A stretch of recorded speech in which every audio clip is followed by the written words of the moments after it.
My name's Lee, he, they, and I write and perform poetry. And more these days, the performing part's the bigger, that's the more fun part, I think, than writing it. I suppose a big help, so I have an older sibling, and when they went to uni, they studied English literature. And they would come back in their when they were off term, and they would bring me all of this brilliant, insightful English literature knowledge. And part of what they were studying was poetry, and that started me down that route. But we've always had poetry in my family. We're quite big readers. So there was a lot of exposure when I was younger to the likes of Spike Milligan and John Cooper Clarke. So I always had this poetry to me was quite a fun thing. It was never something that was introduced to me through school. And I think that's what sparked I always felt it was something maybe I could do, because I had this exposure to these very kind of different, not your traditional romantic poets. And that started me down the writing route. So when people ask me about my poetry, I always say it's storytelling, and I would almost describe it more as storytelling than I would as poetry. And I think the themes that have risen to the top for me have been things like rural life, because these are the things that I know. And I think that's what pushed me to write this as well. It's like the things that I know are rural life, living out in the sticks, and spending a lot of time around men. So there's a lot of masculinity in there. And then through that, my experience as a queer person in those spaces makes me look at the stories that I'm exposed to in a different light. So then I'm taking those stories and I'm retelling them and hopefully showing them from different angles. I was exposed to Heaney when I was in school, but the way that I've really connected with poetry has just been finding books in shops. And honestly, when I go to a bookshop, it's like I'll go to the poetry section, and then specifically I want to look at the local poets. So there's some great writers. There's a poet from Ballymena called John McGuckin. And that was some of the first poetry that I read where I recognised the places and I recognised things that he was talking about. He was talking about motorcycle races that I would go through. You know, I come from where the road racing is, and he was speaking about Ballymena and the braid and fly fishing and the men that he was exposed to. And these were all stories that I recognised. Poetry that was writing about the people you knew and the stories that they carried. So that's where I link into it, I think. When I first started writing poetry, I was always writing it and I was reading it to myself in my head, and it was, for me, it was very personal stuff. And then the break, I think, for me was I had someone to share it with, so I had my sibling to share my poetry with, and that got us into the routine of that I would ring them when they were across the water, and I would say, right, listen to this is what I've written.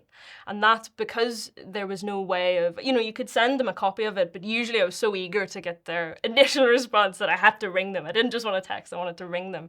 And that got me into the rhythm of when I would read it out loud, when I would speak it, oftentimes it sounded different in my voice. And something that I found is when you read, like, in Northern Ireland, we're exposed to so much English and like British media and even American media that you sometimes, when everything that you're reading is written by people who aren't from where you are, you tend to adopt what you know. So you might if you start writing short stories, they might all be set in London or they're all set in America. Whereas when I started reading it, I realised that it was coming from me, so it had to sound like me, and that changed my relationship with the way I write. And then once I'd broken that, it totally changed the way I was looking at poetry. And then all of a sudden I couldn't just write something, I had to read it. And as soon as I got something down, I had to hear it out loud. And once I heard it out loud, I could hear the ways maybe that it changed from how it would be read on the page to how it sounds. And because performance was something that I really enjoyed, and that's, that was the what I found is the best, that's the most natural way for me. Just making that initial break, reading it out to yourself and listening it and getting into the rhythm of performing it, even when you're on your own, it can change your relationship with writing, and it can start you down a very exciting path, I think. The things that I would like to see change are the things that I think are already changing.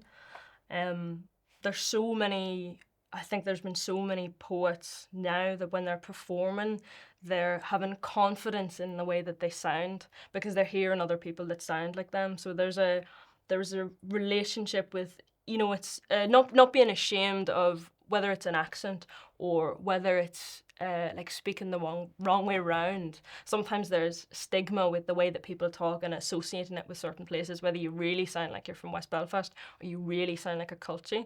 taking ownership of that when you're performing is a really, really powerful thing. And then just having the confidence that the things that you know are things that other people want to hear about and things that should be celebrated, regardless if you don't see them being celebrated. So all that kind of rural stories and the simplicity, you know, working class people and just sort of normal lives. And that's in the poetry scene in Belfast. That's something you see all the time, is these people, and they're just taking what they know from their piece of the world, and they're telling these beautiful stories, and it's finally kind of getting the light. There's not that pressure to try and create art in the way that other people create art in other parts of the world. It's like we've got our own stuff going on, you know. When I saw this sort of project and I saw what was being done and I saw the title Taking Up Space, it was really strange. There was two kind of opposing reactions to this, where sometimes it's difficult when you're trans masculine to feel comfortable in a flinta or a almost a kind of femme focused space, but having an opportunity to meld the experiences of being queer and also the kind of the different relationship that as a queer person you have with masculinity, and bringing it into that space, not in a way that dominates, but just in a way that incorporates it into a much larger theme, it's something that was really exciting to me. And it's something that when I write poetry, a lot of the stories and the themes that I write about are they're very masculine things. Often they're about working in male-dominated industries, working with men, and then the stories that men carry, and that way of looking at the world, and being able to take that and bring it into a queer space where it doesn't become something that's dominator, and it doesn't become something that's extinguishing other voices. It's just bringing it as part of a queer experience. That's a really exciting thing to be part of. When you're trans masculine, you can slip through the gaps of, you don't want to invade these feminine spaces because it's not something you're connected to, and then but you also, you want to be included, but you're not being included in this kind of cis masculinity, and it's not something you identify with.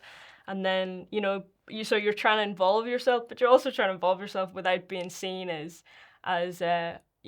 women and not women. And you're like, no, please, like, no. Not as long as it's not that perspective, you still want to be able to take ownership of that masculinity and be like, this.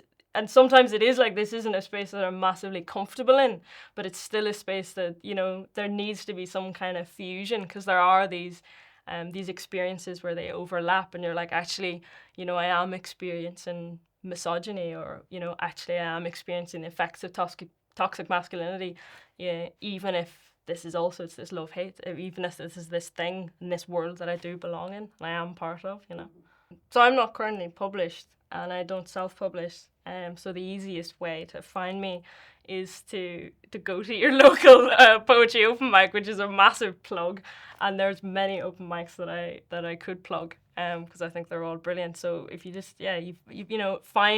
find some kind of vague open mic description that includes on the very end poetry in brackets, and you will find a couple of poets, and usually among them is myself. I have an Instagram account, as it is the nature of the beast, that is lee.harrison.poet. And sometimes I tell people that I'm going to be at open mics, but most of the time I don't. So let's just look at the draw.